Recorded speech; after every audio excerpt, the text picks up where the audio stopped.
Welcome to the KimAppa podcast. Jarrod Kimber here, and the sexual tyrannosaur Robbie Urtupper is with me as well. Robbie, where do we start? I think I was at the ground at Lords when that finished. Obviously, just watching the Siraj ball on repeat for like 40 minutes, and I remember I looked over and Paul Newman, who's now working for the Athletic, was sitting beside me, and all he had on his notes was by Paul Newman, Mohammad Siraj. That's all he had written. Everyone was just sitting there staring, going, what do we actually say about this test match? Take me through how the hours unfurled for you. See, going into that last day, you knew that India had to, not lose any wickets in that first 1 hour. If they had to regain some form of control over the game, over that fourth innings. But when they lost Pant and Rahul inside of half an hour, it just seems so bleak. And then they lost Washington Sundar after that, and I thought, oh man, I actually felt Washi would be someone who'd put his hand up, and especially after the way he bowled. Unfortunate that leading edge and good catch by Jofra there, but it seemed really, really bleak. And I have a theory here, by the way, right? My theory is Jasprit Bumrah took it upon himself, saying that, listen, this can't look good on me, because people are so stat driven nowadays that they will look at this series and say every test match that Bumrah played, India lost. I got to do something about this. Get ahead of the curve. It's weird, isn't it? He's been working on his batting for ages, and it just hasn't worked, right? Like, and you and I both know that, like, there is a reason why bowlers can't bat. It isn't just hard work. Like, they don't pick it up. Yes, but if you look at the way that him and Siraj bat, that sort of, the way they push at the ball really hard on a wicket where it was slow, and getting your bat way in front of your pad is probably ideal for the kind of tail enders they were, right? Yeah, absolutely. And the thing is, you, as far as skills are concerned, you either have it or you don't, right? In the sense of a natural ability to bat or bowl, right? And I think in that sense, batters are mostly born, and so are bowlers, and fast bowlers especially. And you need to have the physical wherewithal. And I had the physical wherewithal, but I just didn't have the ability to bowl fast. I would have loved to have bowled, but just didn't have the ability to bowl. So you have to make do with what you have, and with that, I think the effort that they put behind batting, especially when it comes to red ball cricket, you got to applaud that. I think you got to say that, tip your hat to that and say, well done on really trying your best, because it's not easy. Imagine having to bowl bowl in Test cricket whilst you know that you don't really have the skills, and to actually do that over and over again and try as hard as you can, knowing that this is your skill set and you got to make it work within that. And for that, I thought top effort from Bumrah and Siraj. And I think given where they started, man, they've improved quite a bit. So when they started, it was difficult to watch. But now you know what you can expect, and they try their best to do what they can with what they have. When or if did you believe they could do it? When they were about 40 runs away, I was like, oh man, there is a chance here. Siraj just needs to be, just needs to hang in there. Honestly, I just thought Bumrah kind of ran out of patience, and he felt on some level he believed he could also kind of contribute to the run making rather than just playing a supporting role. Because when he started trying to pull Carse, I was like, okay, this is not going to end well, because those kind of innings where he scored that 35 of 10, 13 balls a few years ago, those are one-offs. They don't really happen all the time. Well, also, right? This is my thing. When he starts playing, like, I think we both know he's a bit of a happy hooker. He doesn't like defending the short ball, right? Like, he'd prefer to hit it. And the minute they started bowling short, I was like, oh God, he's going to play the hook shot here. And he played about 4 of them, but when the ball was in the wicket-keeper's gloves. So it was like, if he keeps playing him that late, it won't matter. He's not going to hit one of them. Yeah. But the issue that he had was, I think in his mind, he's thinking, well, They're bowling short and fast. If I get a top edge, it'll still go for 4 or 6. But that ball was so soft. I think the chances are it was just going to lob up in the air, like no matter what he did. So I praise him for, for thinking he can add to the partnership. Sure. I wonder what you think. I did feel at times, and you probably have a much better relationship with him. Feels to me sometimes that Jadeja is not the best communicator, right? Like from the outside, like he's very good at doing what he does, and he's a warrior. And him versus Stokes in that last session was so awesome. Like the two of the best modern all-rounders just being like, we're not going to lose this test match, right? I absolutely love that. But there were times where I was like, Jadeja clearly wasn't telling the tail end what he wanted them to do with running between wickets. He would change his mind running between wickets. His plan didn't even always follow what he had clearly told them. And I wonder how much, because he really just I think once Bumrah started playing the hooks and the pulls, he had to just come down and be like, sorry, no. Yeah, but he should have been doing that for sure. But I think every cricketer has their own method to their madness, and they believe that there's a certain way that works for me, and they don't generally tend to change that, especially at that level. The flexibility isn't as much. So I think like for me at that point, I was thinking, imagine if someone just made up their mind as much as Bumrah did. One of the batters just made up their mind and said, I'm just going to hang in here. I don't care what happens. And you actually began to see that yesterday when Nitish Kumar Reddy was batting. He just like, I'm just going to dig in here and rotate the strike as often as I can. Right? He got into that space. And you need to kind of get into that space. And sometimes, at least with the way cricket's played now, you can't always hit it out and score runs. You need to find the in-betweens also sometimes. You need to play traditional test cricket. And this wicket required you to play kind of that, or forced you to play that kind of cricket. So even with, some of the other players, it was hit or miss. It was going to be like, I'm going to go for it, or I'm going to defend the ball. It was gear 4 or gear 1, or gear 5 and gear 1. Right? Nitesh is really interesting, man. I wanted to talk about him because I can't remember a player since Azhar Ali, right, who has the ability to play perfectly, but all he does is hit the ball to point or to mid-off or to mid-on, right? He's missing that thing. And Azhar Ali had it as well, because Azhar Ali was a leg spinner until he was like 18 or 19, right? And then he becomes a batter. And they play these perfectly technically correct shots, but they just keep hitting the field. So I was looking at Nitesh and I was like, you just need to drop your hands on this, right? You need to actually get inside the line and turn this to the leg side. And instead, he was actually looking brilliant, but the amount of times, mate, he hit the ball to mid-off or point, and I was just like, no, this is where the batting skills need to come in. As he gets older, I think he'll just do that naturally. Yeah, I think so. And I think, it also depends on how you think about your own game and what are the options you have available for you in a test match. I oftentimes think that this is a blessing in disguise when it comes to red ball cricket. The fewer shots you have in your repertoire, the better for you, because you know that you're waiting for those options to turn up. But today, with the way test cricket's played, you need to have as many options as possible, because, everyone's going to go for it anyway, right?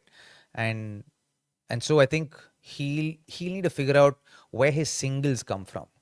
If he can figure that piece out, I really think he'll make a very effective all rounder for India. Yeah, no, I think you're right, and that's what I thought was the issue. Yes, it was tough, man. I mean, when he was batting, the reason they lost this test is really because him or Washington didn't stay in. Because once that ball got soft, I don't know how England would have got them out.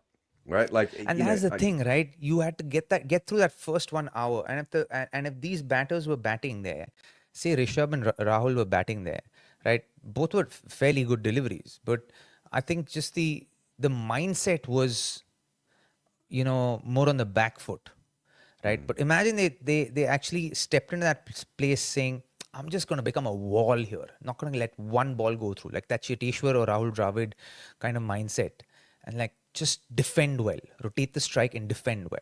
If a boundary comes, great, but I'm just going to make sure I defend well and hold fort, right? And that's exactly what Jadeja did in the first like 50, 60, 70 balls. He just like, I'm just going to defend well and rotate the strike. He wasn't really looking for boundaries.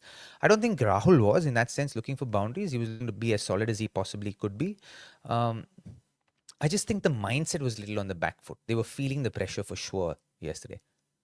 What do you think of the end of day 4? Because I have a theory, but I'd like to know what you think happened. End of day 4. Again, I think, Yashasvi was genuinely just not comfortable from the word go. You know that first ball that he played? It was like that. It was a cut short ball and he would have been all over it under normal circumstances. And he just went there and then he kind of got stuck for a second and then he was like, should I play? Should I not play? And then he left it, right? He's very decisive with his shot selection.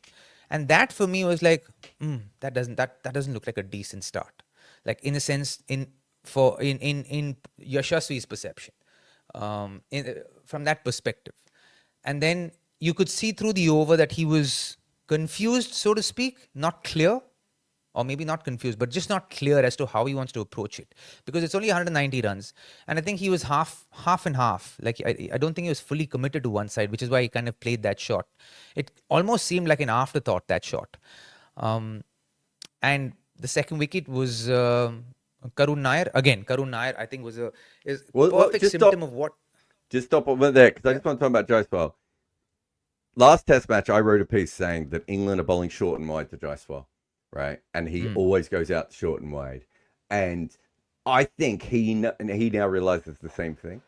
And if you look at the ball he went out pulling, he should have played the cut shot to that. And you talked about the first ball, he should have played the cut shot to that. He's just second guessing himself now. And I don't think he needs to. I was saying that England made sense to bowl short and wide, but I still think he might as well just punish them. Right. And then if he goes out for 70 or 80, who cares? Like, let's worry about that later, but don't worry about that in a series. Okay. Karun Nair, go. Karun Nair, I think, again, was a symptom of what happened the previous two deliveries or the previous delivery. Right. Again, not a good outswinger, but offline outswinger from Carse, way outside the off stump, and he flashed at it. Right. I also think there's a precursor to this. The precursor to this, I think, is the fact that in that first test match, I was actually doing spaces the other day, and this observation came from my co-host Saurabh Pant this one. He said, "You know what, Rob? He was like, I think the fact that he got out to Ben Stokes in that first test match, playing that slightly uppish cover drive, I think he's second guessing his cover drive now, which is one of his strongest shots. If it's pitched right up, he hits the ball well.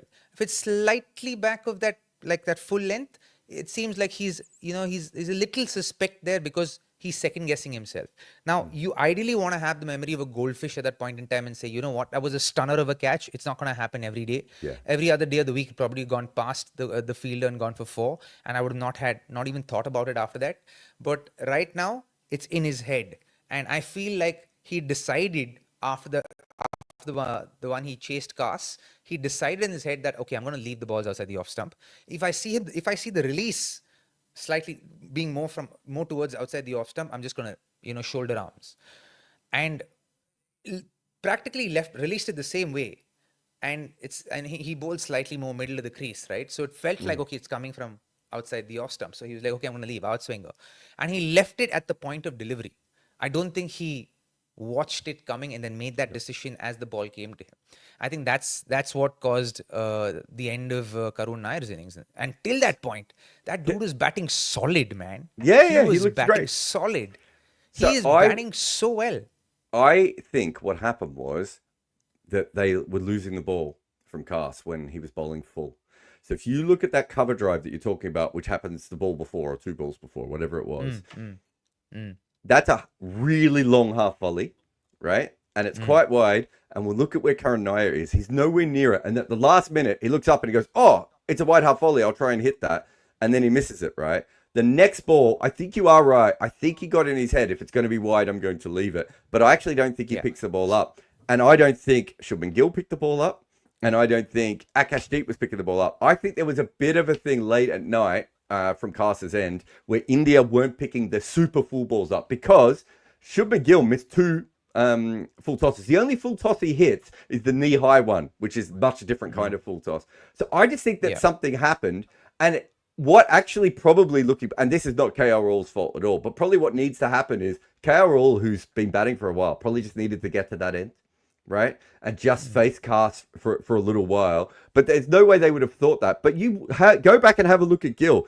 The amount of times he's playing the ball so late when it's full, he just wasn't picking it up. So that there's an element of fluke to that, but also that's where your teammates are going to help you out a little bit as well. Sure, I agree with you, and I reckon if KL Rahul had to go and take more strike when other batters were batting there, it as in one is you don't know how well received that will be, right? You also want to stay in your lane because it's Indian cricket. You don't want to tell the captain you're not picking these up. I'll come down here. Yeah, but I agree with you. As in a sense, there was that appeal that of Ben Stokes' bowling that he referred immediately, right? So perhaps that fuller length delivery, the over length delivery was hard to pick, and also the side screen is a weird situation there at the Lords, isn't it? It's just like strange, man. So just to explain it to people who don't understand. So you've got these slides, and the slides are not as good as a normal side screen to begin with. Then you've got about 7 or 8 heads in front of that. Then there's the middle bit of the pavilion, which is not white, and then you have another screen on top of that where the camera operators sit on top of. It's probably the only ground in the world that sort of doesn't have a proper side screen, and it was late. Tier system side screen. Yeah, and it really is quite awkward at times, and I don't know whether how much this played a part, but there's no doubt that when Carse started bowling full, and he hadn't bowled that full at any time during the game before that, right? When he started bowling full, there was no doubt. I think I was on with Jeremy Cody or Steve Harmison. I can't remember who it was, but they were saying the same thing. They were like, "He's not picking this up. Like it's just not picking it up." And that's Test cricket. There are times during the day when you don't pick the ball up as well, right? And there are times during the day when you're not flowing and everything else. But that is a factor that they had to deal with in this particular one. While the ball was, and Carse is bowling brilliantly as well. He was swinging the ball both ways. He got the ball to nip off the surface a little bit. So it's not as if he was bowling dead straight, but it's also not as if he was bowling 95 miles an hour. So a lot of those balls were 85, 86, 87. He can bowl faster than that. He certainly can, and I think that one of the things that we haven't really spoken about was also the nature of the pitch deteriorate through the course of the match, and I think it got too paced in that fourth day in the evening, right? Some of the balls pitched up and then kind of just plopped on, and then some of the balls pitched just kind of skidded through, right? And when that happens, you want to be very kind of aware and intuitive about where that front foot is, right? You want to keep it as much as you possibly can out of the way so that your bat can come through. Especially if it pitches and comes back into you, you want to give yourself that chance. Because if it's pitching outside the off stump and it's just going straight past, then it's okay if you're not covering the line of the stumps. But if you feel like it's going to pitch and come back deep, then you want to keep that front foot out of the way so that the bat can come through. And, maybe the top order batters, added to the fact that they weren't able to pick the ball up early, didn't, accommodate for that adjustment even. So one of the balls you're talking about, there's a fascinating ball that KL tries to cut. And remember, he's the one who's seeing the ball well. And it's a Ben Stokes one, and it's quite a fast delivery, but it hits the pitch and it just loops up over the bat and comes back down. So, and at the other end, you've got Bryden Carse skidding them through, right? Like you could see how different that was. I want to talk about something that I found interesting. I think Zak Crawley batted really poorly in both innings. I don't think he's seeing the ball well. And he was charging down the wicket and all the, he was getting hit on the gloves from a great spell from Bumrah, but he was struggling with all the bowlers. Should have been bowled, I don't know how many times. Can't believe he wasn't caught behind. But his 2 innings where he's faced 90 balls in this game has probably won England this game, because on both occasions it meant that the number 3, number 4, number 5, number 6 weren't in as early. because Crawley managed, and this was even, we know that the Duke's balls are falling apart, but even within that, these English wickets are so new ball dependent at the moment, and Crawley facing 90 balls in this game, despite the fact he was probably in career worst form, has actually really helped. The fact that he couldn't get out, Robbie, he couldn't nick the ball behind, has actually helped England in both of those innings, because honestly, I thought that the new ball bowling from India was unplayable at times, but they just didn't get the wickets that they should have. Yeah, I think Zak Crawley, in that sense, in this series, I think barring one innings, has looked all at bay. You know, he's not necessarily seemed like he's hitting the ball. Pani, he's not. He's hitting the ball really well. I feel like he's struggling to just. One is, I think, mentally make peace with how he wants to approach Test cricket. Feels like there's a lack of clarity there. There's some innings where he's coming out and saying, okay, I'm going to just dig in here. And then there are certain innings he's coming there and just coming out and playing as many shots as possible, and you can't have that amount of lack of clarity if when you're playing a test series like this. You want to be clear as to what your approach is going to be, whether it's, you got to put both your feet in one boat. You can't put it on two different boats and say, okay, today this, tomorrow that. That's not going to work. And I feel that has also been one of the reasons why he's struggling. And I think the Indian bowlers know that now, right? And sometimes I feel they try a little too hard with Zak Crawley. I think Zak Crawley is, at this point, you don't have to do much outside of just hitting the right areas, and I think he'll do the rest, because there's so much indecisiveness going on between his ears. It's fascinating. I don't know if you saw the piece that we did on day 1 or day 2, whenever it came out, but he's got no history of making runs in professional cricket, right? Now, I think you and I both know that he has a great eye, right? He has incredible reach because he is massive for a batter, right? He's what, 6'8"? No, he wouldn't be that tall. He'd be what, 6'5", I think, 6'4"? Maybe 6'5", yeah. Yeah, but he gets on top of the ball in a way that, like, he drives balls that other people just can't drive, right? Like, and he's also very good against high-end pace. Not as good against spin. I think everyone would probably accept that at this point. There's no question mark there. But I wonder how long you can keep playing him, hoping that he eventually learns how to make runs. I have no doubt that he has a great eye, and his technique is not perfect, but I've seen a lot worse players I've seen players with much worse techniques than him make runs consistently in Test cricket than he does. But he doesn't really understand how. Like, when Bumrah was troubling him, his answer was to run down the wicket wildly and slog across the line, right? And slog across his pad as well. Like, he wasn't even staying, like, on one side of the ball. Yeah. Or it's so bizarre to me. He just doesn't seem to have any skills to process how to work his way through an innings, and that's because he's never done it at any. He might be the greatest throwdown batter in Test cricket. Do you know what I mean? Like, I'm sure if you threw the ball at him, and I've seen him with throwdowns, I've seen the England throwdown guys just wang it at him. He looks incredible. The minute he gets into a game, he just doesn't look like that anymore. It would be unfair to say he doesn't have the potential to be a good Test cricketer. Exactly. I think he definitely has the potential. Like I said, I don't think there's a lot of clarity, in his head as to how he wants to approach it. He seems ambiguous. You know what I mean? Yeah. He's without a plan.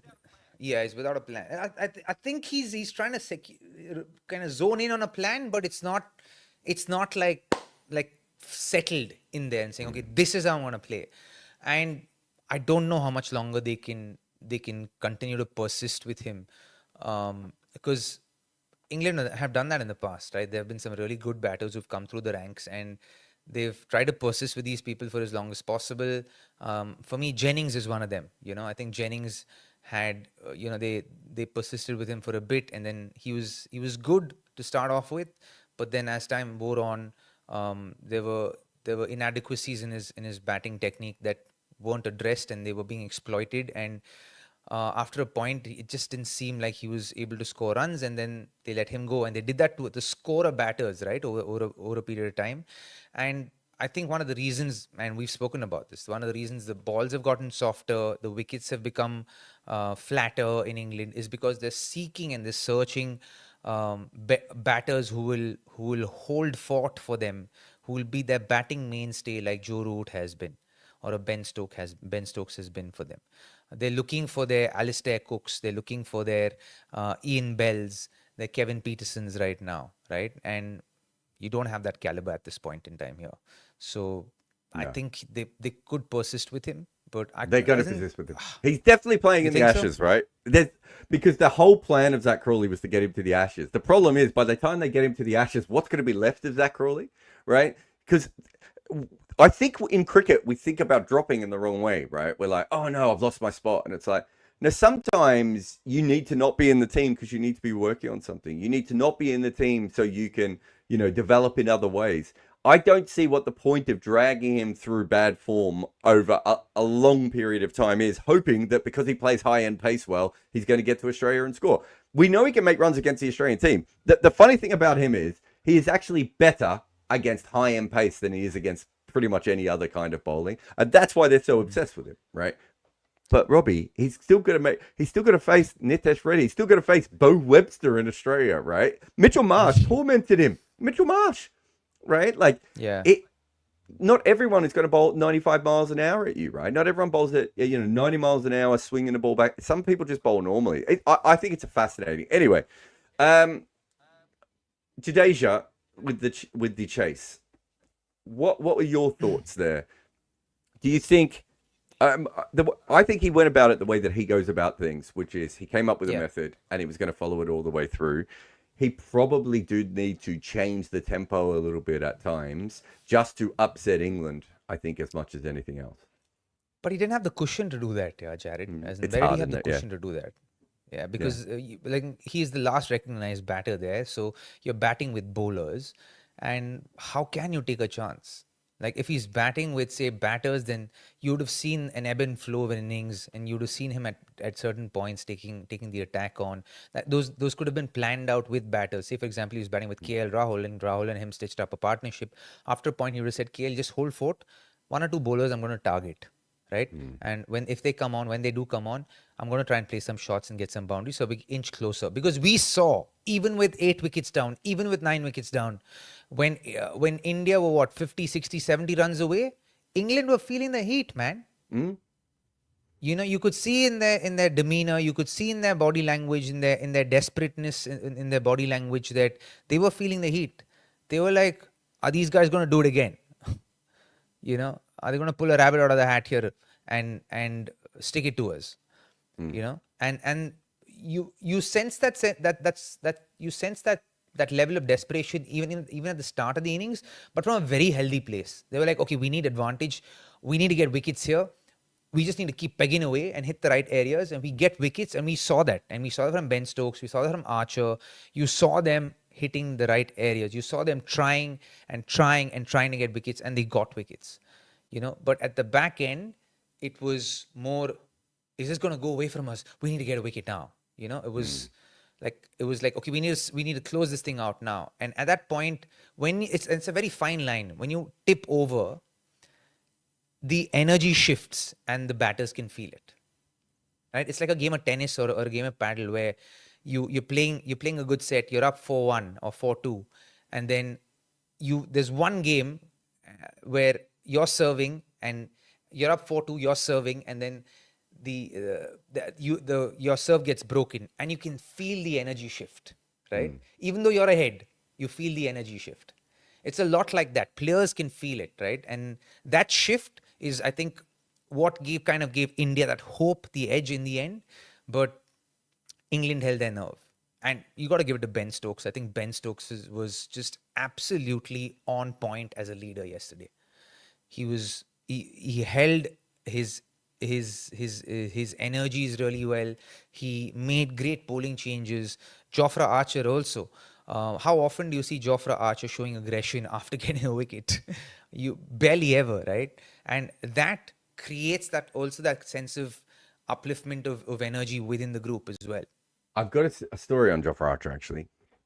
Vish from Cricinfo told me this, and I didn't see it, but I'm pretty sure it's been backed up now by some reporting. When they were leaving the ground on day 4, remember Jofra hadn't bowled very well. right? And he went over to Stokes, I think, to apologize, right? To say, sorry, that was on me. I didn't do what we needed there. And Stokes completely blanked him, right? Like, might have even gestured for him to go away, like that sort of thing.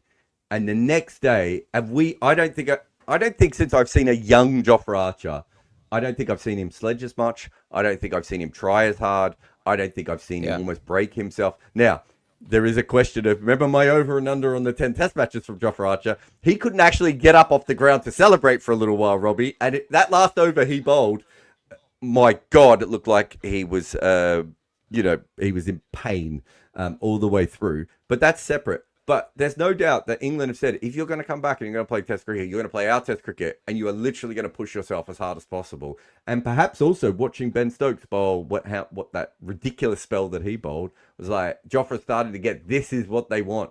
If you're with us, then you have to be with us all the way. And I thought he was magnificent. Someone asked before in the comments, is he the same bowler as before? The one delivery we haven't seen yet, and George Nobel from The Cricketer was obsessed with this, is the ball moving away from the right-hander. But against the left-handers, he looked almost unplayable. Yeah, he did. Against the left-handers, he seemed like he was completely in control, and you could see that sense of confidence and domination also from him. And you could also sense the batters kind of being a little bit on the back foot. They were a little bit more circumspect against him. You saw that even when, say, in the first innings when he got Washington out, you could see that Washington operated from that place of, okay, I just need to get runs here, right? He could have been a little bit more, say, aware at that point in time, a little bit more circumspect with his approach and said, okay, yes, I want boundaries, but I'm going to pick and choose my boundaries because I know what this guy's going to bowl. But I don't think he even thought or considered that because of how much energy Jofra was bringing into each delivery that he bowled. No, exactly. Chris Wokes is interesting because England basically used him like a spinner at times in this match, like a holding bowler rather than a spinner. And they didn't really want to give him the ball on day 5 at all, right? Like, I mean, this is a guy not that long ago was seen as the new leader of the attack, and he just looked so pedestrian at times. Like the ball was just floating out of his hand. But that's also how he bowls, right? He never he's more he a release bowler than a hit that. He used to do that 8 miles an hour quicker though. Yeah, that was the difference before, and I think they're gonna go with experience now a lot more, just so that you have someone who can at least play the holding part, right? Because the other guys are all just up and coming and developing into themselves and what works for them over a period of time. So I won't be surprised if you continue to see Woksy play for a while, especially Test cricket, because I think you need the experience. And because if Jofra Archer's in and out, what's his name? Carse will be rested. I assume. Yeah, the guy. He plays for LSG, man. He used to play for LSG. Mark Wood. Wood is in and out. Right. Yeah. And I think I don't know if Wood will play in this series, will he? I would assume he's not going to play from what I've heard. No, he was commentating. He may not. I'm just talking about England's bowling, basically. Yeah. In general. Yeah. When you look at England's bowling, you have high quality bowlers, but they're not consistently available, right? Wood, Archer, Carse is new. Who's the other lad who played the previous Test match?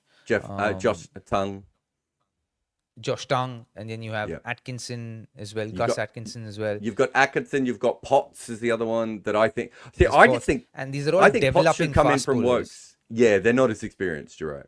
Yeah, and because you don't have experience, you can't buy experience in Test cricket, man, and you have to do the time, right? Also, you look at someone like Carse. Someone said he's been England's best bowler. I think England's best bowler has been Stokes, by the way, for sure. In this Test match, for sure. Yeah. Yeah. I would say across the first 3 Test matches, I think Stokes has been their best bowler altogether. But the thing with Carse is, you don't know if you're getting day 4 evening Carse, or if you're getting the Carse who can't put it together. I've been commentating with Steve Harmison this week, and he's like, yeah, he just, and this is a guy who knows because this is how he bowled. He's like, yeah, he can't repeat what he needs to repeat. So his best ball is about as good as anyone in the world, but he's not going to be able to do that much. Also, his toe is done. right? Like he's at one toe injury away from not playing for the next year, right? Like his big toe is just an Is he? absolute mess. Yeah, it's Oh, I one didn't of know about that. it's you know when you lose your nail if you sorry to everyone who's eating their Yeah. breakfast right now or lunch. You know how you lose your nail? I think it's gone a lot beyond that. I think his actual toe is being damaged at this point. And so, have you ever noticed sometimes he's limping around the field? Yeah. I That's have. what it is. And we saw it at Edgbaston. He went off at Edgbaston about it. So you can't play him that much as well. He's such and he's such an important player because he can also hit the ball quite hard. Like there's a lot of aspects to him as a player, but he can't play all the time. So it's really interesting. Okay, I said before that Zak Crawley was one of the. Before we go into that, like Ben Stokes and the way he's bowling, right? I actually think, right? Yes, he's lost weight, and that's what we notice at this point in time. I actually think England may be onto something here. I think they've put him on a particular regime to be able to bowl the volume of overs that he has been bowling, and I think they've come up with a new, perhaps some form of research, perhaps that works for fast bowlers because that has become a problem right now for them, and they want the likes of a Wood and Archer and all of that to be able to bowl volume of overs, which is why the narrative that we're hearing, like what you said, like you're going to play Test cricket based on what we feel you should be playing, right? And so given that, I think they figured something out because Ben Stokes otherwise by this point of a Test series would have been ambling out of out of the ground at least a few times by now, and we haven't really seen him do that. I can tell you they haven't released the full information, and I've been putting this together step by step, and unfortunately, Steve Harmison won't give me the actual gossip because obviously up in Durham they all talk to each other, but I don't know the full story. What I know is I think he had run out of cartilage in his knees. The same thing that happened to Andre Russell, right? And they went and got what I think it's called synthetic cartilage, right? And I think that the operation that he had was synthetic cartilage, but that the surgeons still said you can't be that big. If you're going to put the pressure on your knee joints, you still have to slim down quite a bit because the extra weight you have on your body, goes through either your ankle or your knee and sometimes your hip for certain bowlers as well, right? Depending on how you bowl. But it's all of those joints. And I think that's what has happened with Stokes. He's done that. What you wouldn't have seen as much is that there are still a lot of times where he's bent over in pain. I didn't notice it on the cameras, but I noticed it watching live. I thought it was more fatigue than pain. I think there was some pain there as well, but I don't think it's the same as before. What would happen before is he would run in to bowl the ball and then hobble back to the top of the mark. I haven't seen him hobbling at all. I still think there's a little bit of pain, but I don't think it's unmanageable pain. Whereas I think before, it's just because he's a nutcase he was bowling, right? Like he shouldn't have been bowling at all, right? And so it's really, I think it's really fascinating that they've done this. But you're right. The next one is Jofra. And even Mark Wood. I think it's kind of amazing that Mark Wood is still hanging around as a test bowler, considering his injury past, right?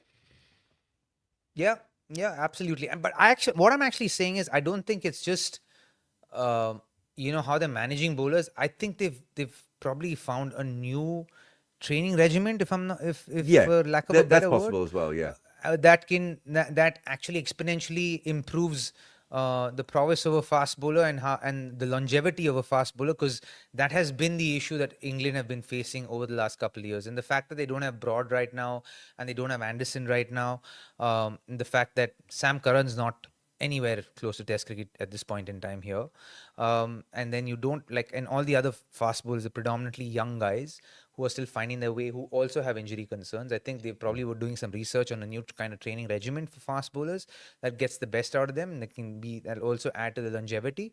I feel it must be something like that, because otherwise, and I think they probably used that on guinea pigs Ben Stokes on that, and it seems like it's a step back. He's shaping up well. It's probably Jimmy Anderson, right?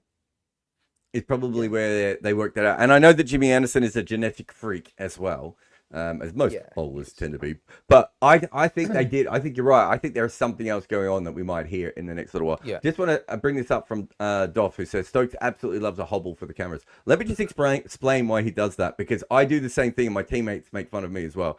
I can run pretty much at full pace when I need to be able to run at full pace. I'll pick the ball up, I'll throw it back, and I can't walk back. And it's because when I'm running and all the juices are flowing, it's fine. The minute I stop, I feel the bone hitting the bone. And you actually, it's almost like, it's like taking the weight off your feet, the hobble. And it's because, now hopefully Ben Stokes has it, but I don't have much cartilage left in my knees. And I can actually feel them punching each other. From what? Lifetime of How do you playing... not have a... How have you lost your cartilages in your knees? I had my first knee operation when I was 17, but my dad, it's a genetic thing, I think, in our family, because my dad is on his fourth. Yeah, my dad's on his fourth knee replacement. My grandmother had 3. My uncles have had a couple each. So I think it's just a genetic thing. But I did also play way too much sport for a very, very long time. And then I got fat, Robbie, and I kept playing a lot of sport. So the combination of those things probably didn't help. But yeah, you know, it's a thing. Andre Russell was another one. You can see Andre Russell sprint, and then you can see him barely walk, right? There's a couple of famous footballers have had this one as well. All right, I need to talk to you about milestones, my man. Yeah. I hate milestones because they ruin everything cricket. Is a milestone right now. Yeah, it's gotten so boring. Like it's just they've stolen the novelty that existed within milestones. Like 50th match in England, 50th match in India, 25th. I wasn't even going to talk about that, but I like this. Keep going. This is awesome. Like I heard in the IPL, first to score 10 consecutive 25s. I'm like, what are we at? 10 consecutive 25s. Like I think we're overdoing the stats milestones now. That's quite interesting because I think that's social media driven. What you're talking about. Yeah, that is for sure. Yeah, it's so you can give them something. Someone can give them a speech. You can put the camera in their face, right? Yeah. And this was actually for Surya Kumar Yadav. I was like, come on, 25 runs for Surya Kumar Yadav is 1 over away. You know what I mean? He's that caliber of a batter. Like it's him. Like at least make it 40 runs. You know, and he actually did that during the course of the IPL, which is amazing. But I just think overall this whole thing about stats and especially like these milestones that we wouldn't even kind of discuss, and I'm like, I don't even pay attention anymore. Like. You're right, but this is not at all what I wanted to talk about. So I love that you came up with your own rant. What I wanted to talk to you about is the fact that India should have won this test match, and trying to get KL Rahul to his 100 before lunch meant that Rishabh Pant ran himself out. Brilliant fielding by Ben Stokes, obviously, and the fact that he noticed the stutter and went to the other end, because he had a chance of running out KL Rahul as well, and he went to the better end. But then KL Rahul gets his 100. And I don't know if you know this, but you are statistically more likely to be dismissed after your 100 than before your 100. Right? So they lost 2 wickets because of KL Rahul. 97 and 104. Yeah, 96 to 99, whatever it is. Anyway, it's just, by the way, that holds up. We did the stats for a piece. That holds up for 200s as well. It's exactly the same for 200s, right? Which is wild. So we know that it's a batting, personality-driven thing, but they should have won this game, and they've lost 2 wickets of 2 set players to get to a milestone that doesn't matter, Robbie. It doesn't matter. It's a made-up number that we have decided means something because we have 8 fingers and 2 thumbs on our hand, and we can count to 10. Right? It doesn't... Yeah. Joe Root was 99 not out overnight. He came out the next day and he made the... It's so weird, and we do this in cricket all the time, and it's like. But I'm going to ask you as a journalist, right? Yeah. Like KL Rahul said this at the press conference. Did any of you all ask KL Rahul why he thought or deemed that being important to get his 100 before lunch break?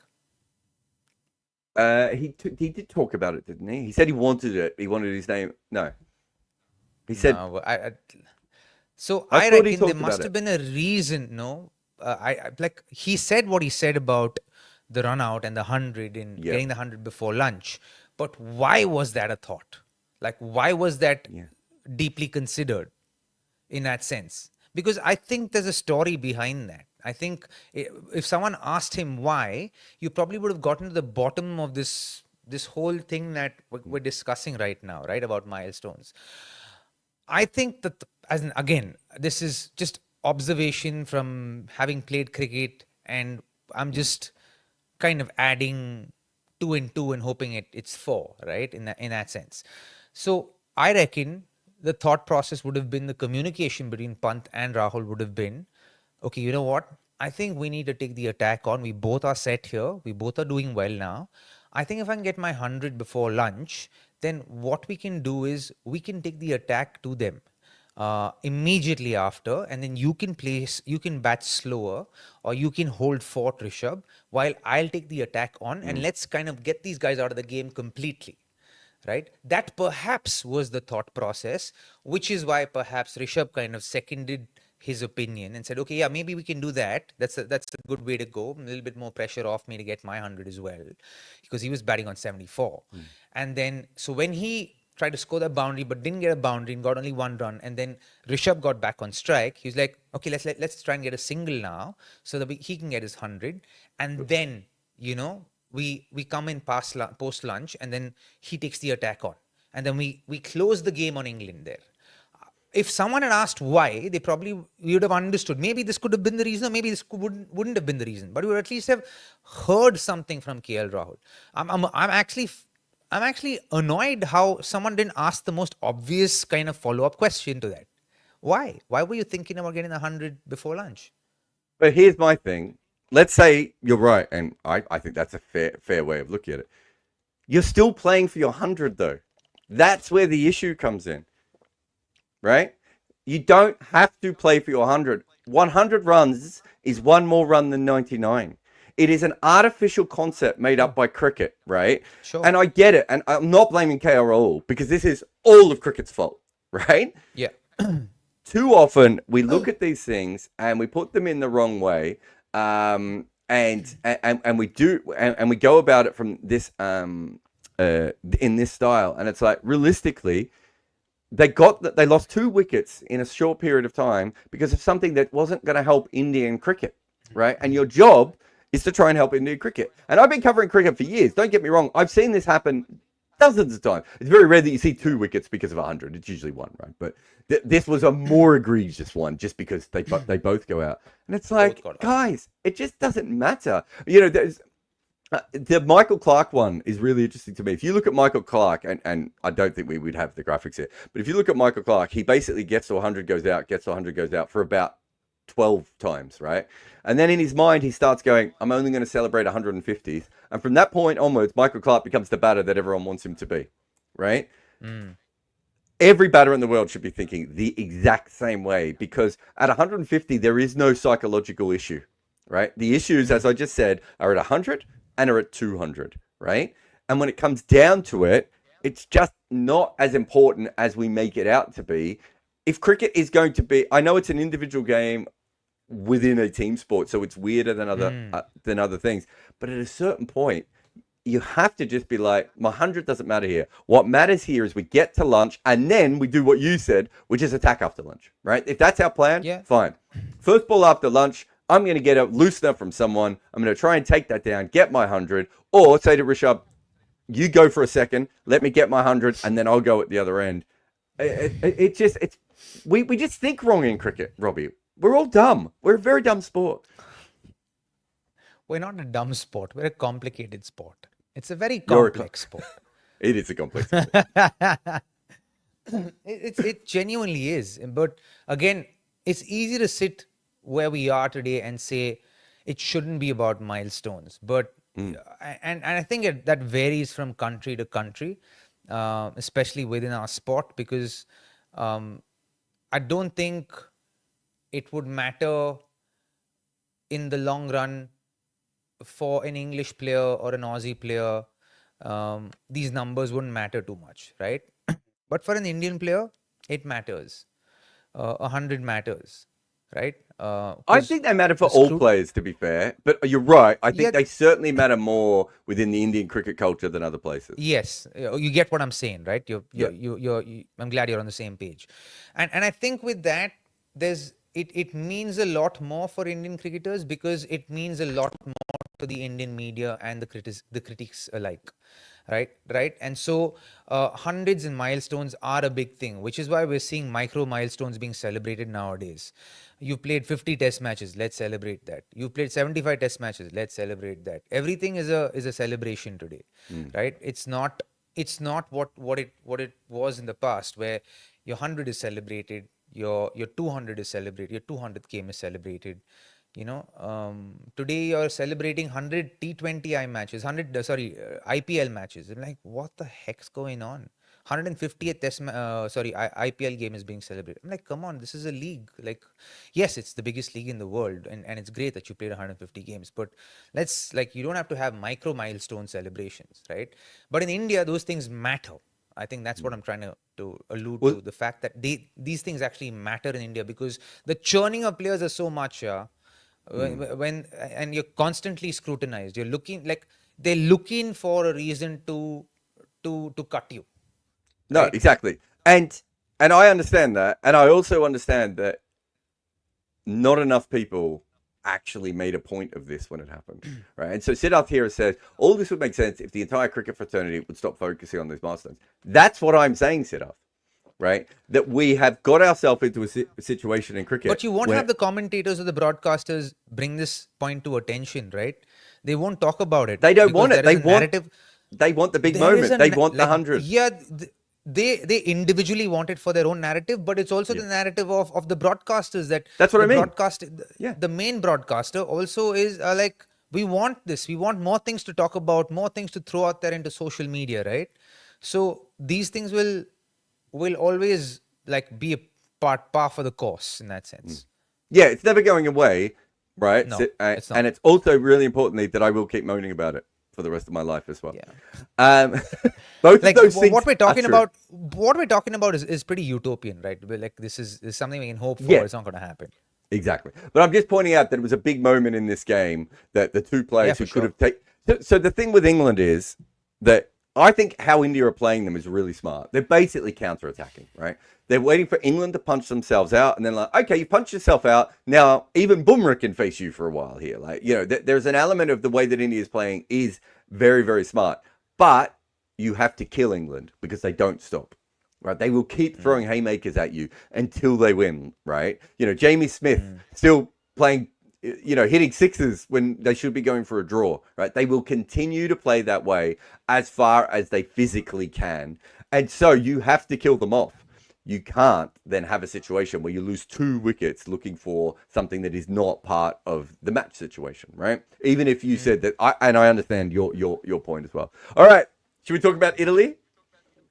Yes, let's. Hey, before that, what do you think about Siraj getting fined? And because I suppose he got fined because of that run-in with Duckett.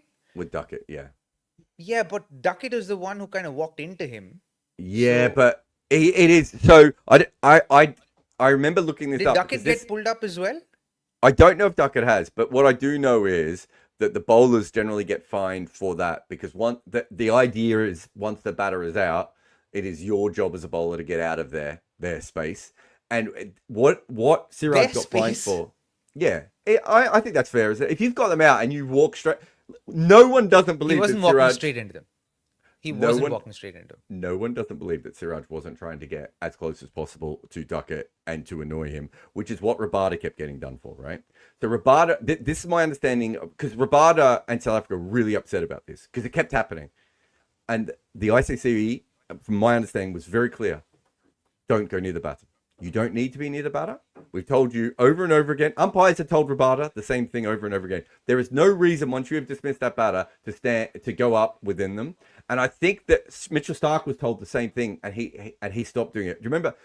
I reckon it might have even been Karun Nair. He might have. Oh, yeah. It was Karun Nair before he got dropped in Bangalore. In Bangalore, yeah. Pitch, yeah. And I'm pretty sure he was told at the time, there is no reason for you to be near the batter, because that is where the problems come. Because the bowler just celebrates right in the batter's face, or walks up to the batter, or gets near them, and that's when the batters fight back, which is what Duckett did, right? And that then causes the real problems, right? That's when we see really nasty things on cricket field. But I don't know about Duckett. I Well, don't we've know seen some pretty nasty things on the cricket field in the recent past, haven't we?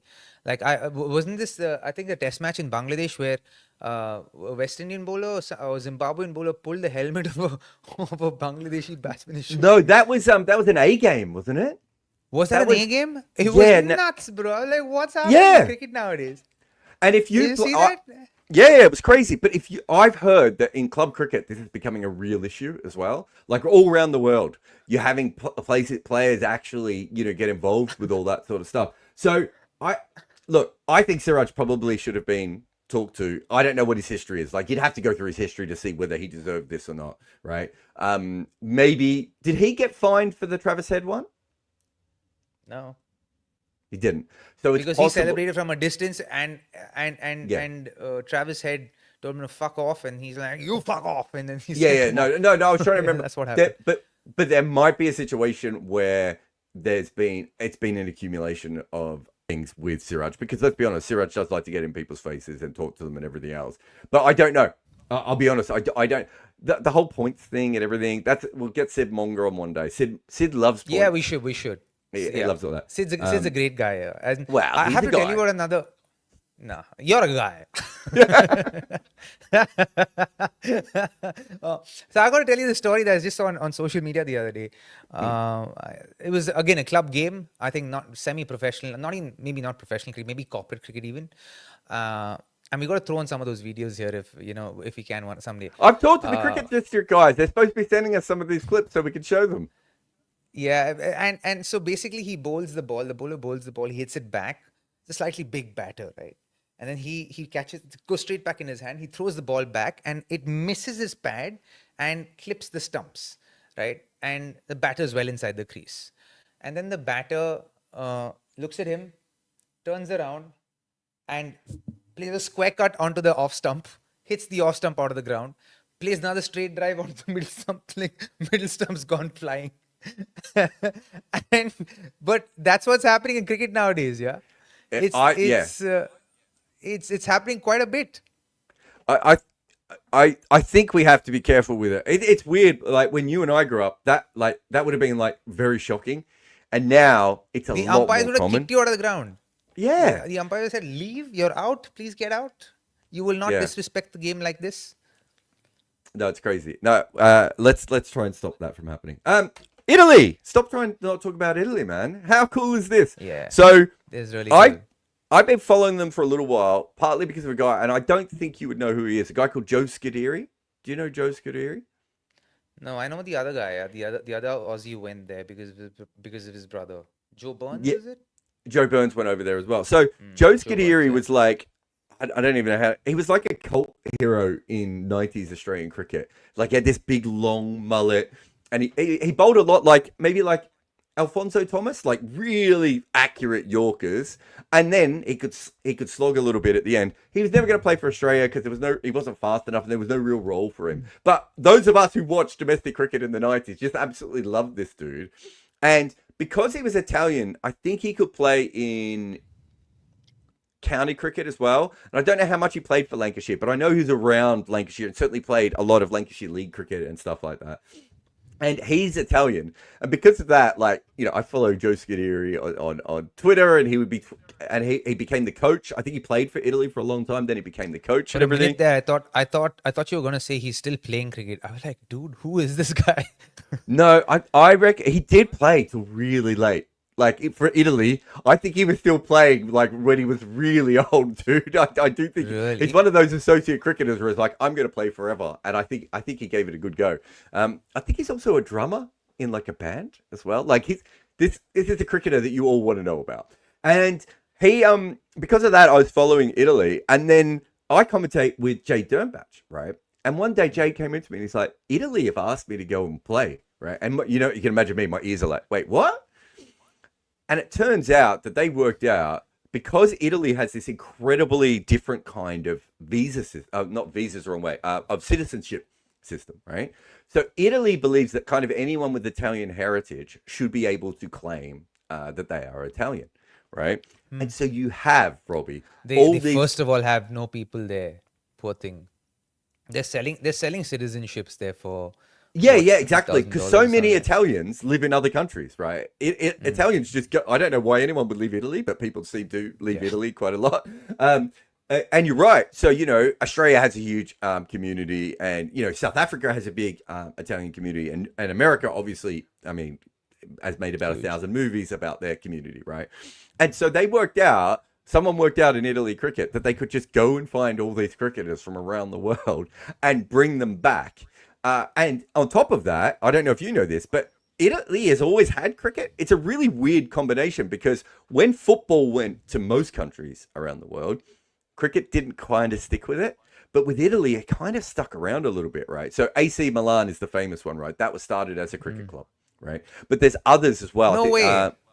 Did you not know that?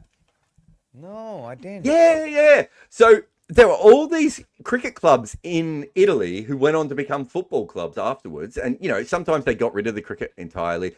There's one football club, I think it's a smaller one, that still has cricket in its name. Like they just never changed their name. It sticks there. And so people are playing cricket all this way. So what you're doing is Joe Burns, who's a proper test match player, right? Gareth Berg, Gareth Berg is like a 15-year county player, right? You've got all these IPL guys. They've all got Italy ancestry, and some cases, very, very recent. Some cases a little bit further back, and they're just like, let's just give it a go. And they've built up this really good side. Like you watch them, and you're like, they've got some good heavy hitters. That some decent bowlers, a lot of like all-round options and everything. And they beat Scotland. Scotland have been a good team in the World Cup of recent times, and they beat Scotland, and now they've qualified for the World Cup. And it's one of the coolest stories. Yeah, it's so good. Yeah, I think it's amazing that they actually did that. This Dernbach story is really cool, man. Is he actually playing for them now? No, he played a couple of times, but I think being an old bowler, I think he thought to himself it wasn't really worth it. But I know he went on one tour with them. I'm just trying to see how many games he even played.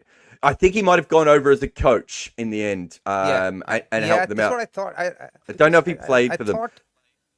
But he was asked if he wanted to play for them. So clearly, mate, they were making calls everywhere, and they would. Yeah, they're making waves, and man, this is insane. And even the Joe Burns story is quite nice, wasn't it? I think something to do with his brother who passed on, if I'm not wrong.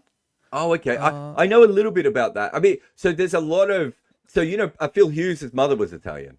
And obviously, Michael DiVenuto's family is Italian. So there's quite a few. Aussies were Italian and like a lot of the guys I grew up with playing were Greek or Italian or Turkish, right? And their parents. What is your descent? I'm the whitest white man that's ever whited. I couldn't even get. I'm like one of the few people in Australia I can't get any European visas because my family have been in Australia for so long. That I am just. Oh really? Yeah, a bit convicty, and just we go back way too far. Bit? Yeah. No, I'm not that convicty. Not as convicty, but there's some convicts in there. There's some mostly potato famine. I think I'm quite potato famine-y. I think there's a few people from Ireland that came over, and then also the other people in my ancestry is Christian fundamentalists who left England and instead of going to America for some reason came to Australia and went to Adelaide. But wow. Yeah, so I'm really white. But where I grew up is like everyone had this incredible ancestry they were all mostly immigrant families, and most of their parents were not like I didn't play with that. We had a couple of Sri Lankans and a couple of Indians and a couple of Bangladeshis, but most of the kids I played with, their parents were Greek. Some cases didn't even speak English. Albanian, Macedonian, Serbian, Croatian, Italian. So I was used to playing with all those guys. And if you look at the names of the players in the Australian team, like Katic and Stark and Frazier, there's a lot of those sorts of players where their families were not from cricket backgrounds, but they picked up the game. And it's something that doesn't happen in England. It's the two different kinds of cricket cultures. So my big thing now is that we need to get you and I need to run Greek cricket. Because I think there's a lot of Greek cricketers we could get from Melbourne as well. We just need to work out the visa situation.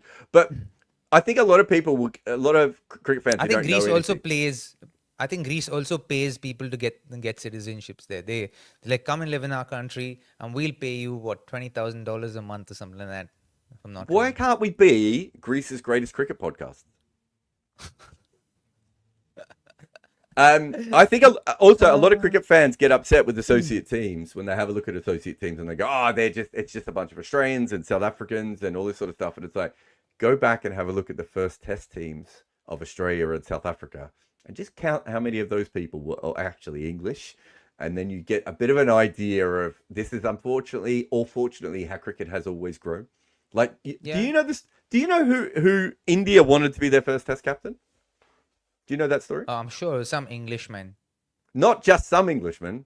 Douglas Jardine, who went on to be the bodyline captain, they were talking to him about coming to captain India. In the 1940s, in the 1920s would have been, wouldn't it? So Jardine, was he born in India? Yeah, we were still in the back end of the British Empire at that point in time. Yeah, he was born in British Empire, so he was born in Malabar Hill in Mumbai. Yeah. You know Malabar Hill? Yeah. So Malabar Hill is one of the most poshest areas in Mumbai. I'd be shocked if he wasn't from a posh part, being Douglas Jardine. But it does tell you that was an issue that they took all the best parts of our country anyway, and then all the best parts of Mumbai. Yeah, not just Mumbai, all the best parts of our country. And all the money and slave labor and everything else. But just one question is that I don't know that much about Mumbai. Like, as in, I've been to Mumbai lots of times, but I don't know all the districts. Is that what we would call the town? Yeah, that's South Mumbai. That's called the town. Yeah, I only know that. I'm going to completely throw him under the bus, but you and I have both worked with him, so it's fine. But every time I hang out with Arya, Yuyutsu, who runs 42, he always goes, "Let's just hang out in the town." So that's why I know the town really well. So I always do that. Mate, let's finish off. We're going to cut the super chats in a moment, but I'm assuming you didn't see anything of the West Indies getting bowled out for 27 last night. No. Come on. When this kind of a test match is going on, like, how can you even, like, it would be unfair. It's your job, so you're doing it. I love it. I tell you what happened was when they were chasing, I got a message from a friend going, looks like West Indies have set up the chase well. And I turned on Cricinfo and had a look, and it was 3 wickets in the first over. Which I believe, you know how they say in T20 cricket that three wickets in the power play, you lose 64% of your matches. I think 3 wickets in the first over of a test match means you lose 164%. Of your matches, but I could be wrong. But again, it's really sad because there are times in this series when West Indies were playing good cricket, and I still think that if things had gone their way in that first test, they would have won it. And they've just got progressively worse as the series has gone on. And their batting is, you look at their batting, their batters in this test match, and you're like, I don't know how that ever expected to make any runs. I get, especially if we speak about West Indian cricket, we'll go off on a rant on West Indian cricket. So let's not do that. Let's go. Well, are they coming to India soon? Are they the next team? With India, the schedules are always pretty much in the last minute or something or the other gets added on. No, I'm pretty sure they are for the World Test Championship. So we'll have plenty of time to talk about them then. I think they played 2 tests in India at that time. We've got a couple of super chats. You can read that one. Yeah, why was Archer abusing Pant and Washi? Did they send off Archer? Also, will he show these abuses when England is being routed 5-0 in the Ashes? Wait, he'll be injured. Oh, mutton biryani. You're a little sour. But I think it's just fast bowlers, guys. I think obviously there must have been some form of sledging that would have happened. Jofra isn't the type of personality who will go initiate something. Like, to get him to initiate anything in life is hard work. Yeah. He's not the kind of personality who would do that.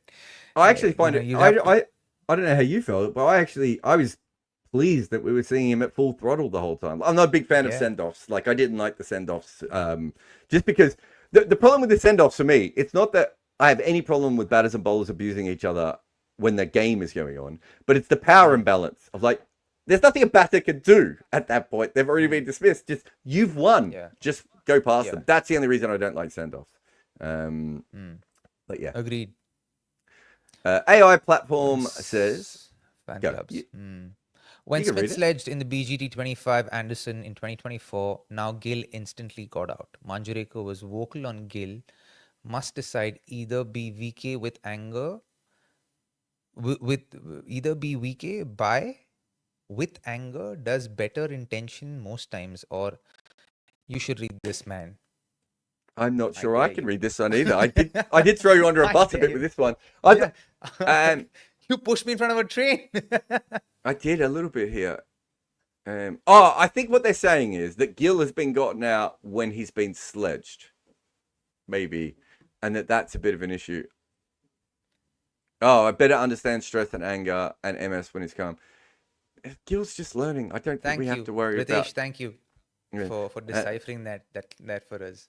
Yeah, Rakshit or Varun, whoever it was that helped us out there. But Rakshit, Rakshit, yeah, sorry. I don't know who it was. Anyone could have done that for us. But yeah, you just have to let people learn how to be who they are. I don't think there's that much in this. Do you? Listen, yeah, there's also Gill's just kind of finding his feet as well as a captain. He's just kind of coming into his own, and I think he'll find what works best for him. I think the only way to balance is through imbalance, and I think he will seesaw before finding what works for him and what is most balanced for him as a captain. I will say this: I really enjoy when people get angry with Paul Rifle, because like Paul Rifle he's just such a blank human being. And I feel like you can like just yell at him endlessly. There was a point at which Jadeja wanted to complain about something, right? And it was like a bouncer call. And Paul Rifle was at square leg. And he turns around, starts to talk to Rifle. And Rifle just turned around and walked off. He's like a character from a Western movie. Like, he's such a weird dude, Paul Rifle. And it's like, because, if that's Murray Erasmus, we both know Murray Erasmus is going to be involved in every bit of the conversation. And Paul Rifle's just like, I just like to give decisions, and I like to travel around the world, and occasionally I like a glass of red wine. Like I remember, and he wasn't like that as a player, dude. Paul Rifle could get really fiery as a player, but since he's retired, it's like all of the emotion has left that man, and he's like, I'm going to walk very slowly. I'm going to wear a very big hat, and I don't really want to. Like, how many times in this test match were we watching a delay and just thinking, oh my god, just walk over to the players and hurry this up.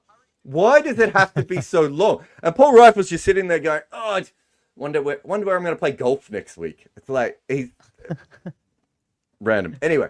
Yeah. Come there and do my own thing and then leave. But yeah, exactly. He gives you the kind of energy anyway. I don't get paid to talk to people. I get paid to put my finger up. Samit says, Azure is qualifying for the T20 World Cup and Hong Kong qualifying for the Webb Ellis Cup. Great time to be a rugby and a cricket fan. Are you a rugby fan? Do you know anything about rugby? Sorry, nothing. No, I'm from Melbourne. Nothing. We don't rugby in Melbourne. I'm aware of the sport. Looks fun. I mean, I actually played it once, and you just get hit a lot. Does not look fun. Yeah, it didn't. Does not look fun. Also, when I played rugby, I was probably the same height I am and about 55 kilograms. That was not the physique you needed for rugby. I found out very quickly, Robbie. Siraj says, would Pant coming post Nitesh to bat make a difference? So he's saying what? Nitesh batting at 5 and Pant coming at 6? Is that the idea there? Why would they even do that, Sudarshan? Because Pant's just scored so many runs batting there at number 5. If it could be for the reason of him having that injury, well, yeah, but and again, I think the batter has a little bit of a choice here as well. Would he like to bat down at number 6, 7, or would he like to go at number 5? And if he did go down at 6 and 7, I think, the optimal entry point I think would have been 5 for him. I think it was integral that because India were behind the 8 ball anyway, right? You could make a decision in this game. I think that Nitesh or Washington should have come in ahead of Rishabh, because what you really want to do is hope they face 30 to 50 balls and the ball goes soft, and then Rishabh comes in when the ball is soft. And I don't know what England do once the ball is soft to him. Like, I think you can make that from a tactical point of view. But then they could have sent Washi on day 4 instead of Akashdeep. We haven't even talked about that. What's your view on Night Watch? Do you like it? I don't like it. I hate it. But you're a batter. You probably like it. You soft batters No, always want I protection. think it's got its place. Dude, I think it's got its place in cricket, genuinely.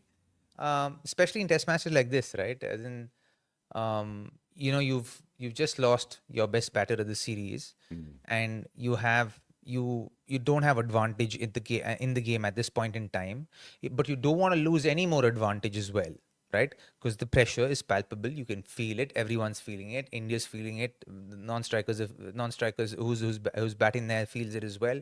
So you want to protect that next batter for a period of an over or two, because if you're feeling the pressure, there is a possibility of a chance to make errors in judgment because you're tight, you're not moving as well, you're not thinking clearly, you're rushed, and that's all like a phase of 6 to 8 to 10 minutes, right? And that's intense pressure for that period. And I think the whole concept of night watchman came from the whole point of, listen, it's just 10 minutes of intense pressure. Might as well have another batter go there or a tail ender go there and survive that, hopefully, and protect a batter rather than risk a batter going there. So I think it does have its place. Do you want to know where it really comes from? Oh, go for it. Enlighten us, my friend. It comes from very posh English amateurs not wanting to do the hard work. Honestly, and that's not making it up. They didn't want to go out when it was tough. I believe you. And so they would send them out. I believe you. Look, I think it has a tactical place. I think Washi coming out would have been interesting. Would have been nicer. At that point. Yeah. But I do think it has a place. I also like remember when Stuart Broad was the Nighthawk and he was coming in and slogging? Like, I think there are elements where you can use that as well. In fact, I think Surrey christened himself, didn't he? Yeah, of course. He christened himself, didn't he? No one else. You can't. Who else is going to come up with that phrase? It's such a Stuart Broad thing to say. Fellow podcaster, Stuart Broad. Jessica says, it's times like these you feel the utter joy of being a Test cricket fan. Man, I was on commentary for like an hour and a half, right? And like, you and I both done commentary. No one wants to do an hour and a half. I knew I wasn't supposed to be on, but I was like, if I sit up, someone else is going to take my chair. I just want to be in this moment for as long as possible. And I always, in a situation like that, it's always the same. I want the tie. That's all I'm cheering on, right? I want the tie more than anything in the world. I want to cover one tie in my life. I want to see one test tie while I'm old enough to understand what a test tie is, right? So for me, it's just get as close as possible. But that slow burn, because that middle session's what? 2.5 hours long. That was so much fun. Isn't it 2-2-2? What was that? Isn't it 2-2-2 in Test cricket? 2 hour first session, 2 hour second session. Yeah, but they extended the middle session because of the they were 9 wickets down, so it was 2.5 hours long. Right. Yeah, I loved every bit of that. Like, I didn't want it to end. Honestly, I know that Jadeja had to go to the toilet at one stage, so probably it did need a break. And I think 3 hours is the longest you can have under occupational health and safety regulations. But I wanted them to play until someone passed out. I was having so much fun. I was enjoying it so much. Test cricket. I had a paddle game that went like that today. No one wants to hear about your paddle games. It just didn't end. So at 13:13, we said, okay, let's stop now. No, you can't do that. Yeah, we just stopped because mates had to go to work and they have the job, and so we had a time limit. So we went half an hour beyond the time limit, and no one is catching a break. If we broke the serve, we got broken the next serve, and it's like everyone's like pretty intense, and then we were gassed as well. We played 1.5, 2 hours. We burnt 1,400 calories. It was nuts, dude. Talking about how great Test cricket is, of course, he brings up paddle again. Deep Tack says, I was a leg spinner in my younger days, played college at City League, 37 now, picked up a ball recently and couldn't spin it at all. I could always spin the ball a long way before. Is this something I've lost permanently now? No, it's probably just biomechanics. The best thing for leg spin, it's not permanent, Deep. Yeah, if you get your left arm outside the line of your body, and you'll move your hips, and you'll probably start spinning it again. You may never spin it as much as you did when you were a kid, because Deep Tack, you're really old now. He's not. You're not really old, Deepak. Don't listen to him. Bryce McGain made his debut at 37 for Australia, didn't he, Deepak? Yeah, maybe you're about to come back. You're just severely out of practice, Deepak. That's it. It's nothing else. Big Boys Toys says, Gautam Gambhir, Test coach after 2-0 versus Bangladesh. Well, we know all the rest. Worst win percentage, urgent sack. I think I did a podcast. I can't remember who it was with, and I was like, anyone who takes this job now is going to be taking a completely different job than the people beforehand, right? So you have to factor in that this is a transitional side. The New Zealand one, I mean, I still don't understand that. I think they played some good cricket in Australia, and things could have broken their way a little bit. In this series, they could be easily 2-1 up in this series at the moment without too much having broken their way as well. But it's fine. They're building towards the future. These things come up after every loss that India goes through, right? It's like, it's unfortunate, it's sad, but sometimes you gotta like understand what is actually happening, where Indian cricket's at. It feels like people want to just criticize people, right? And it's not just Gautam Gambhir. It could be they did this Rahul Dravid initially when Rahul Dravid was coach, and they were like, "Oh, sack him, and he's good for nothing," and all of that. Do you remember? And then once they won the World Cup, they were like, "Oh, he's such an amazing coach," right? Guys, like what is this? They literally said about Rahul Dravid, it's my favorite thing ever. They said he wasn't an attacking player, so he can't coach them in white ball cricket, right? It was this. Okay, this is what I would say. I went through the numbers the other day and I looked at who is most likely to make the World Test Championship final. I think if India is nowhere near the World Test Championship final, you have to admit that at that point, Gautam Gambhir probably has not done his job. But what has happened in the last year, I think is partly just because a couple of key players had played on a little bit too long. The team is changing, and these are 2 tough tours. Right, you are supposed to struggle. But bro, it was also India's first big tournament after the T20 World Cup win. Right, that series against New Zealand was India's first big series at home after the World Cup win. Everyone had their foot off the pedal at that point in time. Everyone believed that someone would turn up, someone would score runs, someone would stand up and do the job for India. Ashwin wasn't in great form in that series. Neither was Jadeja. And so India faltered, and New Zealand were way better prepared than India were. And that's why they lost 3-0. And that's the whole thing. There's nothing to it. They hoped that, okay, they lost the first test match. They'd be like, okay, someone will turn up. And then they lost the second test match. Nobody turned up. And then third test match. Okay, let's desperately try and win this. And they lost the third test match and got whitewashed. That's all that happened. And the BGT, you saw, it was so reactionary. The BGT after that was always going to be under pressure. And you're going to play away from home. You're playing in Australia. The rivalry exists. Pressure's on. And like, yes, you lost the BGT after a decade, right? But again, the state that team was in, the disparity within that side that existed in that team is not something that, is only something that the insiders within the game would know. Like, even what I know or what I've heard of is just like hearsay, right? But there's so much more to this than what we as normal, like, say, cricketers, former cricketers and cricket lovers and journalists, and we know a certain amount of information.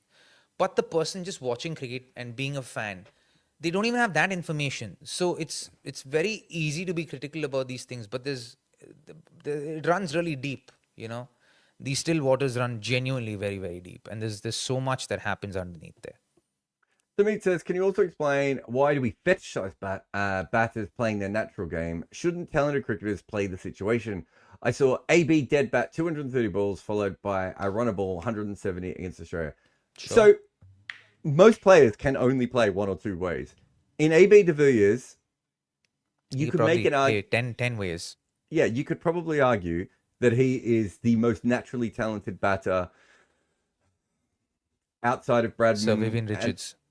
And Lara, I'd say I think he was more talented. He picked up the ball better than Viv did. And Viv was great too. But I don't debate you about that. I'd probably debate you on that.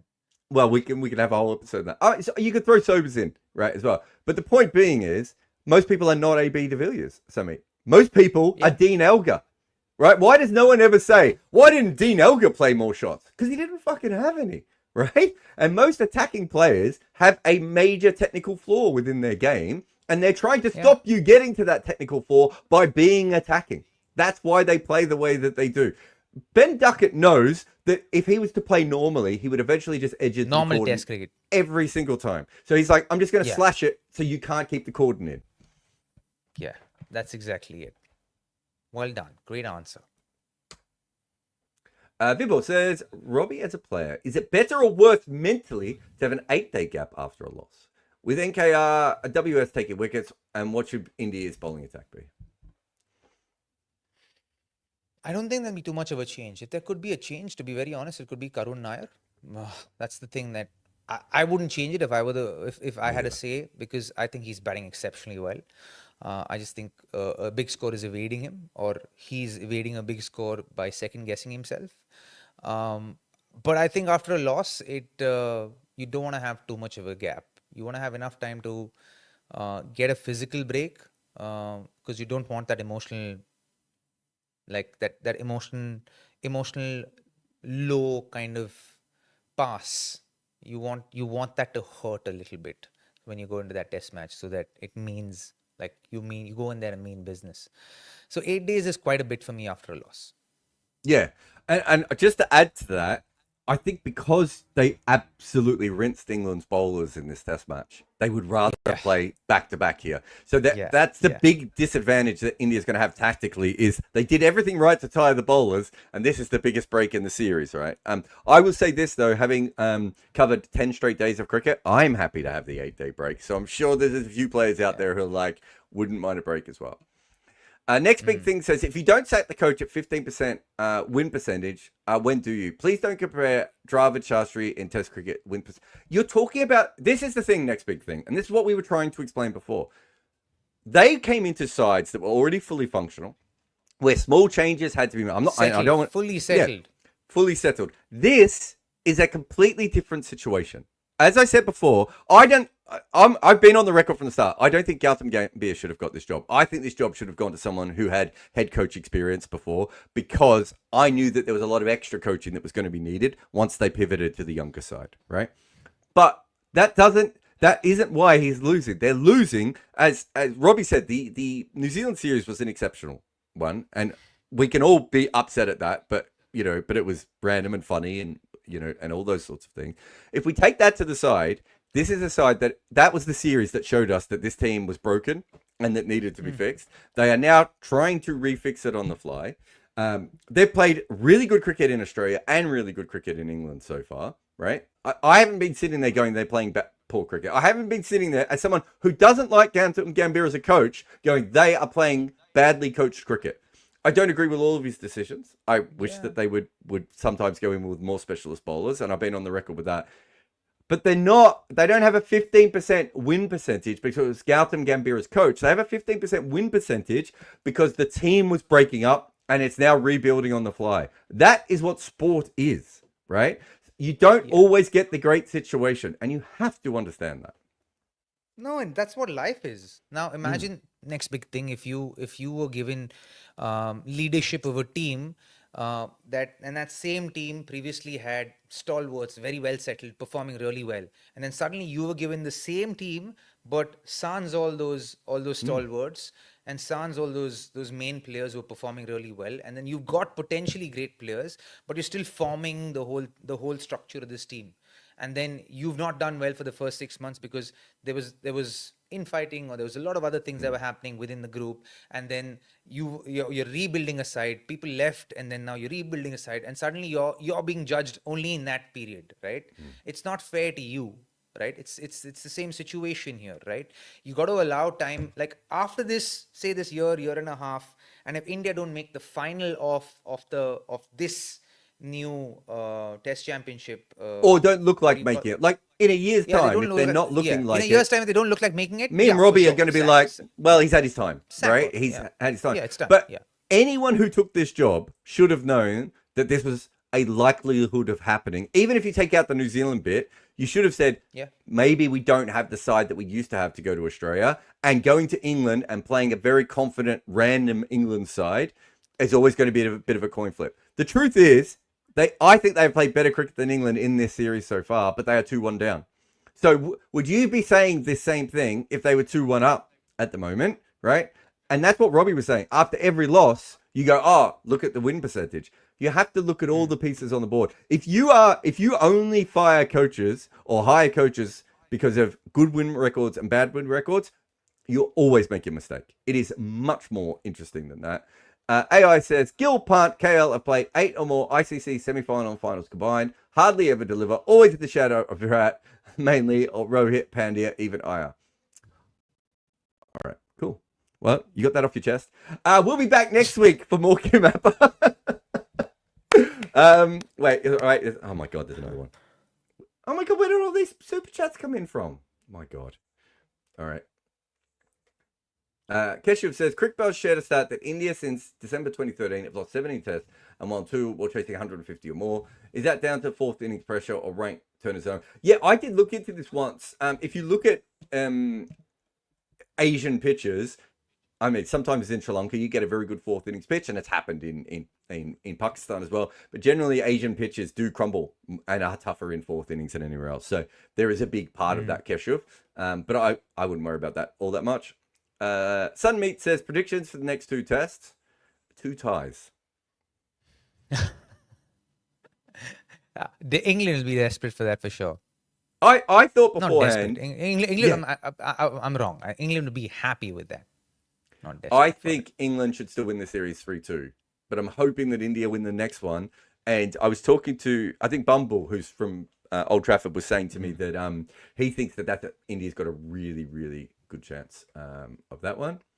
Simea says, India, unlike others, have the issue of too many to pick from, leading to a settled team dynamic to win clutch moments. The key examples, Australia and England. I mean, to be fair, if you I agree with this. I agree with you. You said it. And I've been trying to say this all along. Yeah, we both agree with this. Having said that, do you honestly think at the moment Australia's problem is that their team is too settled, or that they wouldn't want 3 or 4 more people who could bat that they could actually pick from?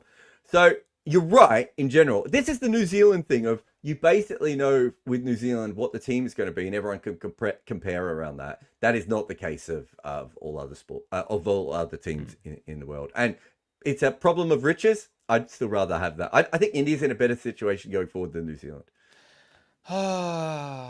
Next big thing says, if Gautam Gambhir loses 2 more tests this tour, deserves sacking. No, he doesn't. We've already covered that. That's wrong. Oh, here we go. Sandeep says, met a former friend of... A former friend. So no longer a friend. Do you see this? This could be great. Met a former friend of Robbie in Bangalore. She reminded me of 2009 final at the Glades. How hard was it mentally losing 2 finals? Oh, quite hard. Because I went into clinical depression after that. We're going to do a proper episode on that. Yeah, that was completely different. But we lost the Ranji. What he's alluding to here is we lost the Ranji Trophy finals by 5 runs that year, and then we lost the RCB, the IPL finals as well that season. So the Ranji Trophy finals happened first, and then the RCB final happened after that. Ashish says, can Jadeja may have planned better and played his shots towards Bashir was fielding in the air since his fingers were fractured? No, but I love that's George Headley level thinking. I love where your head's at, but no, he could not have done that. Yeah. He could have potentially attacked Bashir slightly more with the ball, but we've already covered that. We know why he didn't even do that. Anyway, that's it. I gotta go. Everyone's got to go. They keep putting things on the thing. Right. Poor Robbie's got to go because we got to go. As we all know, Robbie has now a 9-hour paddle game to play. We'll see you again very soon. He's got to come to England. I am. That is true. Is it finished? Are we finished?